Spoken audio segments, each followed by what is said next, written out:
Uric acid बढ़िबा आजिकाली एक साधारण समस्या रे परिणत हो जाइछि। केवल वृद्ध नुहंती युवपीढ़ी मध्य यूरिक एसिड वृद्धि समस्यार सम्मुखीन होउछंती। यह एक जीवनशैली परिवर्तन सहित अन्य रोगर पार्श्व प्रतिक्रियार कारण होइथाय। एथिजोगु हाड़ गंठी बा जॉइंट रे जंत्रणा सहित आर्थराइटिस भली गंभीर समस्यार सम्मुखीन हेबाकु पड़ुछि।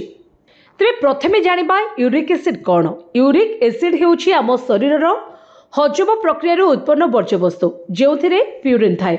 जेतेबेले एही प्यूरिन शरीर भितर भांगी जाए एथिरो यूरिक एसिड निर्गत होता है जहाँ शरीर में दाग और जंत्रणा सृष्टि करिथाए।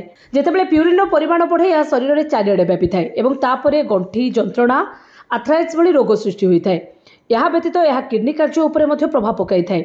यूरिक एसिड वृद्धि मधुमेह किंबा हृदय रोगी समस्या बढ़ाई दे थाए। एबे चलंतु जानिबा यूरिक एसिड बढ़िबार कारण आज्ञा कौन। शरीर में यूरिक एसिड वृद्धि हेबार सबुठारु बड़ कारण हेउछि हमर खाद्यशैली।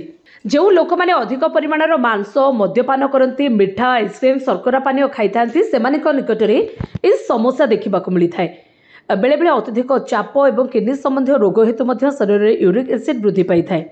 तेबे याकु किभଳି भाबरे नियंत्रण करिहबो। प्रथमे तो यूरिक एसिड नियंत्रण करने को प्रथमे भूल जीवनशैली को परिवर्तन करने को पड़ो। या सहित सठिक डाएट प्लान में चलने को पड़ी थाए।